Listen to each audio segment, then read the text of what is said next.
आपण पाहत आहात अर्वाचीन महाराष्ट्र न्यूज। कर्णबधिर दिव्यांग प्रमाणपत्रासाठी बेमुदत उपोषण। रवींद्र दामू पाटील हे स्वतः कर्णबधिर असून वारंवार जिल्हा शासकीय रुग्णालय येथे कर्णबधिर असल्याचे दिव्यांग प्रमाणपत्र मागणीसाठी अर्ज करून देखील मिळत नसल्याने अखेर बहुजन परिषद महाराष्ट्र राज्याच्या सहकार्याने उपसंचालक आरोग्य सेवा नाशिक मंडळ यांना निवेदन देऊन अर्जाचा जागर वारंवार मागणी करून देखील दिनांक 16 एप्रिल पासून बेमुदत उपोषणास बसलेत।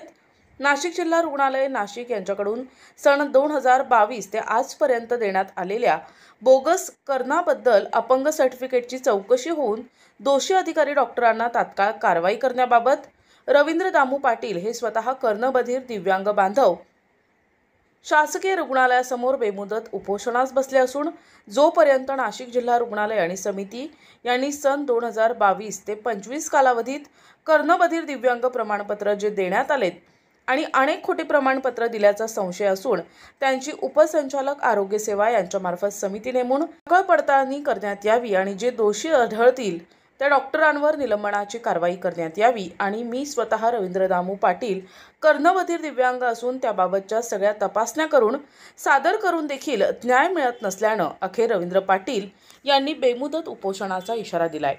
मी रवींद्र पाटील आज 16 तारखेपासून जिल्हा रुग्णालयासमोर उपोषणास बसलेलो आहे। माझी मागणी आहे की 2022 ते 2025 पर्यंत जिल्हा रुग्णालयाने जे कर्णबधिर सर्टिफिकेट जे देण्यात आलेले आहेत त्या सर्व सर्टिफिकेटची चौकशी करण्यात यावी। मी गेले एक वर्ष अगोदर जिल्हा रुग्णालय येथे मी स्वतः एक कर्णबधिर असून मी त्यांच्याकडे ते कर्णबधिर प्रमाणपत्रासाठी गेलो होतो, पण त्यांनी मला त्या सर्टिफिकेटपासून वंचित ठेवलेलं आहे।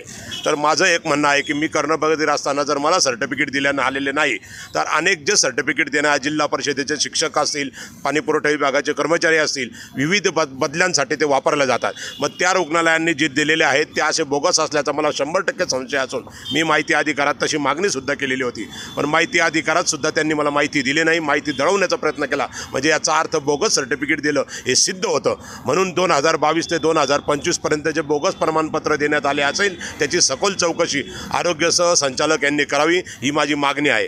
जर येत्या 5 दिवसाच्या आत सहसंचालकांनी याची चौकशी केली नाही व मला कर्णबधिर असल्याचं जर तुमच्याकडे मशिनरी असेल त्याच्यात मला तपासणी करा, त्यात जर मी कर्णबधिर आढळलो तरच मला सर्टिफिकेट द्या, नाही तर देऊ नका।